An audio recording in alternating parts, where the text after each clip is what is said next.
हिंदी की online classes में आप सभी विद्यार्थियों का एक बार फिर से स्वागत है। कक्षा 10 में हम गद्य भाग का प्रथम अध्याय आरंभ कर चुके थे, एक अद्भुत अपूर्व स्वप्न, जो हमारे महान गद्यकार भारतेंदु हरिश्चंद्र का लेख है। और उसमें हमने देखा कि किस प्रकार से भारतेंदु हरिश्चंद्र हैं, वो एक सपना देखते हैं और उस सपने के माध्यम से अंग्रेजी शासन, भारतीय समाज और उस समय की व्यवस्था के ऊपर व्यंग्य करते हैं, करारा व्यंग्य करते हैं और बताते हैं कि किस समय किस प्रकार से उस समाज के लोग अपना नाम प्रसिद्ध रखने के लिए, हमेशा अपना नाम जीवित रखने के लिए क्या क्या पाखंड करते थे, क्या क्या कार्य करते थे और उस कार्य में वो किस प्रकार धर्म में अंधे होकर के लगे रहते थे। उस समय की शिक्षा व्यवस्था पर चोट करते हैं, अंग्रेजी शासन किस प्रकार से हमारी शिक्षा व्यवस्था को नष्ट करना चाहता है।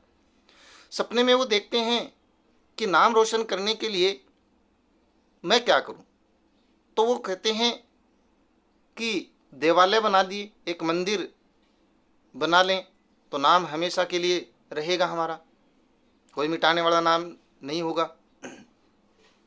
लेकिन देवालय का विचार वो त्याग देते हैं। यहाँ प्रश्न बनता है कि देवालय का विचार वो क्यों त्याग देते हैं।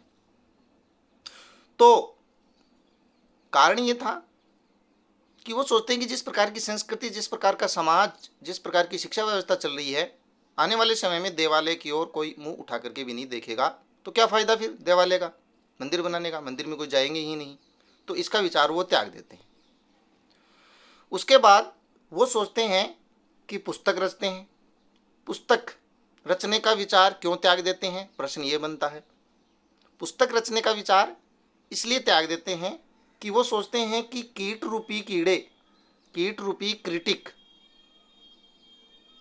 आलोचक आदि से अधिक किताब की आलोचना करके उसमें जो सार की बात है, महत्वपूर्ण बात है, वो तो खा जाएंगे और वो पुस्तक किसी काम की नहीं रहेगी।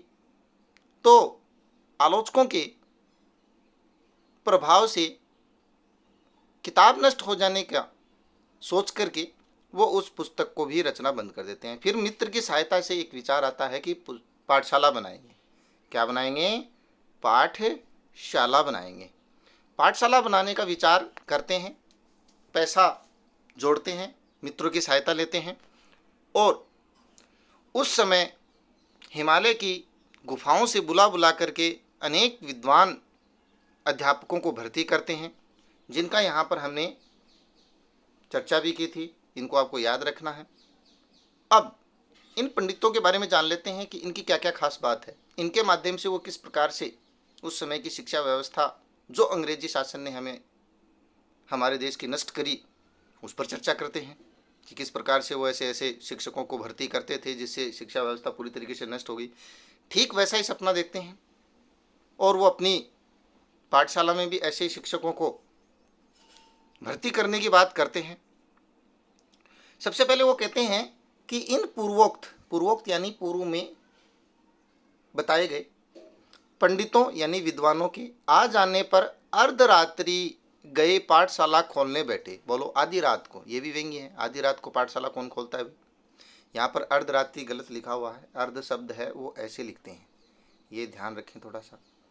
अर्ध, ठीक, कुछ अशुद्धियाँ हैं उसको ध्यान रखें। तो अर्धरात्रि पाठशाला खोलने बैठे। इस समय सब इष्ट, जो मेरे प्रिय हैं, मित्रों के सम्मुख यानी उनके सामने उस परमेश्वर को मैं कोटि धन्यवाद देता हूँ या दिया, जो संसार को बना करके क्षण भर में नष्ट कर देता है। उस भगवान को मैं नमन करता हूँ, जो मन में ही अपना एक संसार बनाता है और क्षण भर में नष्ट कर देता है। जिसने विद्या, शील, बल के सिवाय, यानी कि ये जो गुण है, विद्या का गुण, शीलता का गुण, बल का गुण, इसके अलावा मान, मूर्खता, परद्रोह यानी दूसरे से दुश्मनी करना, पर निंदा, दूसरे की निंदा करना आदि परम गुणों से इस संसार को विभूषित किया है। ऐसे ईश्वर, ऐसे भगवान जो शील, बल और विद्या को भूल करके मूर्खता, दूसरे के साथ दुश्मनी, अहंकार, निंदा इसको इस संसार में क्या किया है, विभूषित किया है, आगे बढ़ाया है। देखिए कैसे कैसे विचार आ रहे हैं मन में। हम कोटि करोड़ों धन्यवाद पूर्वक आज इस सभा के सम्मुख सामने अपने स्वार्थ रत, अपने खुद के स्वार्थ में रत चित्त की, मन की प्रशंसा करते हैं। बोलो कौन करता है अपने स्वार्थ में रत मन की प्रशंसा? लेकिन उस समय करते थे लोग। जिसके प्रभाव से ऐसे उत्तम विद्यालय की नींव पड़ी। स्वार्थ क्या था? नाम रोशन करना, नाम बनाना है, आने वाली पीढ़ियों में भी नाम रखना है। उस समय लोग करते थे ऐसे ही। तो ऐसे ही विद्यालय की हमने क्या डाली है, नींव डाली है, जो अपने स्वार्थ को पूरी करता है। उस ईश्वर को ही अंगीकार था, स्वीकार था, अंगीकार यानी स्वीकार, उस ईश्वर को ही स्वीकार था कि हमारा इस पृथ्वी पर कुछ नाम रहे। नहीं तो जब द्रव्य की, यानी धन, द्रव्य यहां पर क्या है, धन, तो उस द्रव्य की खोज में डूबते डूबते बचे थे। तब कौन जानता था कि हमारी कपोल कल्पना सत्य हो जाएगी। तो वो जो ईश्वर है जिसमें मान, मूर्खता, परद्रोह, पर निंदा आदि गुण है, उस ईश्वर को ही स्वीकार था कि हम इस पृथ्वी पर कुछ करें और जिससे हमारा नाम रहे। वरना धन की खोजते खोजते तो हम डूब रहे थे। कौन जानता था कि कल्पना भी तय हो जाएगी, सत्य हो जाएगी। सत्य हुई, दोस्तों की सहायता से सत्य हुई। परंतु ईश्वर के अनुग्रह से, अनुग्रह यानी दया, ईश्वर की दया से हमारे सब संकट दूर हुए और हम अंत समय हमारी अभिलाषा, हमारी इच्छा पूर्ण हो गई। कौन सी इच्छा पूर्ण हो गई? नाम रखने की। मरने के बाद में हमारा नाम चले, पाठशाला बनाई उसके लिए, तो वो इच्छा पूरी हो गई। हम अपने इष्ट मित्रों की सहायता को भी नहीं भूलेंगे कि जिनकी कृपा से इतना द्रव्य, इतना धन हाथ आया कि पाठशाला का सब खर्च चला गया और 10-5 पीढ़ी तक हमारी संतान के लिए भी बच रहा।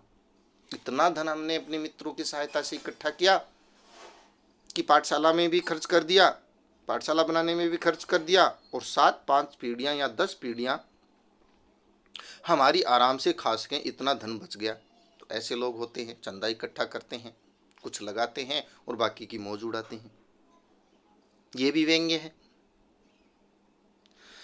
हमारे पुत्र परिवार के लोग चैन से हाथ पर हाथ धरे बैठे रहें और वो धन आराम से खर्च करते रहें, इतना धन बच गया था। हे सज्जनों, हे प्रिय मित्रों, यह तुम्हारी कृपा का विस्तार है कि तन मन से आप इस धर्म कार्य में प्रवृत्त हुए।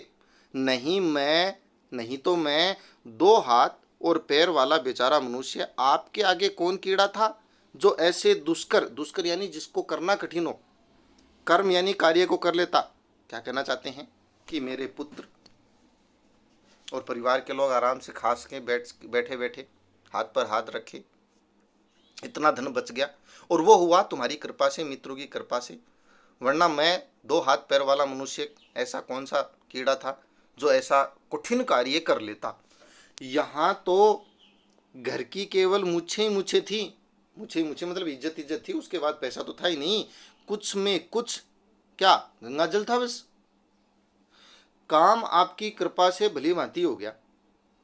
मैं आज के दिन को नित्यता का प्रथम दिन मानता हूँ, जो औरों को अनेक साधन से भी मिलना दुर्लभ है।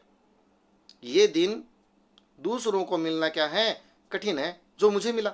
धन्य है उस परमात्मा को जिसने हमारे यश के डह डहे यानी पूरी तरीके से नष्ट हुए अंकुर फिर से क्या कर दिए, हरे कर दिए। धन्य है उस परमात्मा को भी जिसने हमारे प्रसिद्धि के उस अंकुर को फिर से हरा भरा कर दिया, जो पूरी तरीके से नष्ट हो चुका था। हे सज्जन शुभ चिंतकों, हे मेरे मित्रों, संसार में पाठशालाएं अनेक हैं, बहुत हुई होंगी, परंतु भगवान की कृपा से, हरि की कृपा से जो सकल पूर्ण कामधेनु, कामधेनु एक गाय है जो देवताओं के पास है, उसकी क्या विशेषता है कि वो आपकी सभी इच्छाएं पूरी करती हैं, वो कामधेनु गाय। तो इसी प्रकार भगवान की कृपा से सकल पूर्ण, सभी कार्यों को पूर्ण करने वाली जैसी कामधेनु गाय की तरह ये पाठशाला है, वैसी ही अचरज नहीं, आश्चर्य नहीं है कि आपने इस जन्म में ऐसी पाठशाला न देखी और न सुनी हो। वैसी पाठशाला हमने आपकी कृपा से बनाई है। होनहार बलवान है। होनहार मतलब करने वाला, ताकतवर, बलवान होता है। नहीं तो कली काल में, कली काल मतलब कलयुग में ऐसी पाठशाला बनाना कठिन था, बहुत मुश्किल था ऐसी पाठशाला बनाना जो अब बनी है। विशेष देखिए, यह हम लोगों के भाग्य का उदय है, हमारे भाग्य का उदय है, भाग्य खुल गए हमारे कि ये महामुनि मुग्धमणि शास्त्री जो प्रथम अध्यापक थे वो बिना प्रयास हाथ लग गए।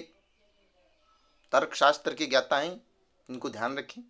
पहले अध्यापक जो चुने हैं हिमालय की कंदराओं से ला करके, वो बिना प्रयास के ही हाथ लग गए, जिनको सतयुग के आदि में यानी शुरुआत में, सतयुग जब आरंभ हुआ था, इंद्र अपनी पाठशाला के निमित्त के लिए के उद्देश्य से समुद्र और वन जंगलों में खोजता फिरा था, वो अध्यापक हमारे को मिल गया। अंत को हार मान करके उन्होंने बृहस्पति को अपना गुरु रखना पड़ा था, देवताओं के गुरु बृहस्पति। लेकिन ये महामुनि मुग्धमणि शास्त्री इनको नहीं मिले थे और वो हमें मिल गए बैठे बैठे आराम से। हम फिर भी कहते हैं कि यह हमारे भाग्य की महिमा थी कि ये ही पंडित राज मर्ग्याशील स्वान के मुख में शशि के धोखे बद्रिका आश्रम में कंदरा में से पड़े मिल गए हमें। अब देखो इस लाइन को थोड़ा सा समझना है।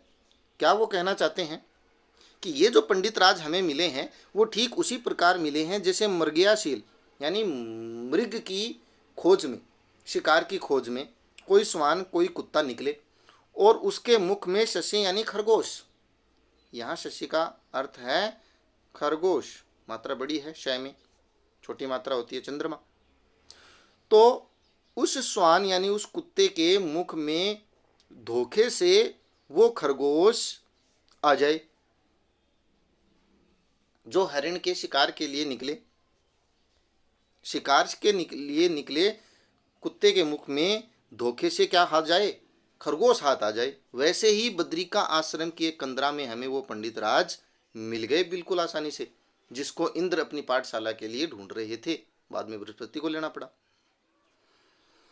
इनकी बुद्धि और विद्या की प्रशंसा करने में सरस्वती को भी लाज आती है, वो भी शर्माती है। इसमें संदेह नहीं कि इनके थोड़े से परिश्रम से, थोड़ी सी मेहनत से ही पंडित यानी विद्वान व्यक्ति मूर्ख हो जाएगा और अबोध यानी मूर्ख व्यक्ति विद्वान हो जाएंगे। ऐसी विशेषता है इनमें। अब ऐसे गुरु जी से तो भगवान ही बचाए। वो हैं हमारे मुग्धमणि शास्त्री जी, जो थोड़े से ही परिश्रम में पंडित को तो मूर्ख बना देंगे और मूर्ख को पंडित बना देंगे। ऐसे विद्वानों की यहाँ पर चर्चा की गई और ऐसा विद्वान पाठशाला के लिए भर्ती किया गया जो उस समय करते थे लोग। आगे कहते हैं लेखक, अगले पैराग्राफ को स्टार्ट करते हैं। हे मेरे मित्र, मेरे निकट ये जो महाशय बैठे हैं जिनका नाम पाखंड प्रिय है, दूसरे नंबर के अध्यापक, इनका परिचय आ रहा है, सभी का परिचय याद रखना आपको। किसी समय इस देश में इनकी बड़ी मान्यता थी, बहुत महान विद्वान थे ये भी। सब स्त्री पुरुषों को इन्होंने मोह रखा था अपनी विद्या से। व्यंग्य है, थोड़ा सा व्यंग्य के रूप में ले। परंतु अब काल चक्कर के मारे, मृत समय के मारे अंग्रेजी पढ़े हिंदुस्तानियों ने इनकी बड़ी दुर्दशा कर दी। अंग्रेजी सीखे हुए हिंदुस्तानियों ने इस कारण प्राण बचा करके हिमालय की तराई, तराई मतलब थोड़ी सी जो समतल भूमि होती है पर्वत के नीचे की, हिमालय पर्वत की, उसकी हरित, हरित मतलब हरी भरी, दुर्वा दूब, दूब घास होती है ना, हाँ, तो हिमालय की तराई में हरी भरी दूब पर संतोष कर अपना कालक्षेप करते थे, यानी समय व्यतीत कर रहे थे। विपत्ति ईश्वर किसी पर न डाले जो इन पर डाली, ऐसी संकट, ऐसा संकट तो किसी पर भी भगवान न डाले जो इन पर डाला। जब तक इनका राज था, इनका शासन था, दृष्टि बचा करके भोग लगाया करते थे। मुश्किल से समय नहीं मिलता था इनको, इतना मतलब जब इनको काम था, इनका शासन था, जब ये काम करते थे तो इतनी मेहनत करते थे, खाना खाने का समय नहीं था तो किसी से नज़र बचा करके थोड़ा भोग लगा लिए करते थे। और कहाँ अब समय के मारे स्वान, कुत्ते, श्रृगाल श्रृगाल एक जंगली जानवर होता ना। शियार, जिसको हम शियार बोलते हैं, तो कहाँ अब ये कुत्ते और शियारों के संग, गीदड़ों के संग दिन काटने पड़ रहे हैं इनको। परंतु फिर भी इनकी बुद्धि पर पूरा विश्वास है हमें कि एक कार्तिक मास भी इनको स्थिर रह जाने देंगे अपनी पाठशाला में, अपने स्कूल में। तो हरि की कृपा से समस्त नए धर्मों पर 4-5 दिन में क्या कर देंगे, पानी फेर देंगे। पानी फेर देंगे मतलब पूरी तरीके से नष्ट कर देंगे, डुबो देंगे। क्योंकि ये पाखंड प्रिय किसके अध्यापक हैं? धर्माधिकारी, धर्म के ज्ञाता, धर्म शास्त्र के गुरुजी हैं ये। इतने विद्वान हैं, लेकिन समय के मारे बैठे हैं बेचारे हिमालय की तराई में, धूप में, और कुत्तों और शियारों के, गीदड़ों के साथ समय काट रहे हैं। वरना जब इनका राज था तो ये बहुत काम करते थे, समय नहीं था इनके पास। लेकिन अब इनकी बुद्धि पर लेखक को पूरा विश्वास है कि थोड़े दिन अगर इस स्कूल में रुक गए तो ये सारे नए धर्मों पर क्या कर देंगे, पानी फेर देंगे, पूरी तरीके से क्या कर देंगे, नष्ट कर देंगे। ऐसे हैं हमारे गुरुजी नंबर 2, ये इनकी विशेषता है। आगे आएंगे दूसरे और गुरुजी। आज हमने 2 गुरुजी के बारे में जाना, और बाकी हरिश्चंद्र क्या सोचते हैं, किस प्रकार से व्यंग्य करते हैं शिक्षा व्यवस्था पर और उस समय के समय पर अंग्रेजी शासन के ऊपर। तो थोड़ा थोड़ा इस चैप्टर को पढ़ेंगे। निबंध है, महत्वपूर्ण है, कहाँ कहाँ किस प्रकार से प्रश्न पूछे जाते हैं उसके अनुसार हम इसको लेकर के चलेंगे। अच्छा पढ़ें, और कुछ नहीं समझ में आए प्रश्न पूछें। थोड़ा सा व्यंग्य करने का तरीका इनका अलग है, किस प्रकार से उन्होंने इस चैप्टर को आरंभ किया और किस प्रकार से गुरुजियों का परिचय देते हुए अपनी पाठशाला के बारे में बता रहे हैं। स्वप्न है, अपूर्व स्वप्न है, अपूर्व पाठशाला है। तो आज के लिए बस इतना ही। कल इससे आगे हम और पढ़ेंगे, बिल्कुल आकर्षक रूप में। आशा है समझ में आया होगा। कल तक के लिए धन्यवाद।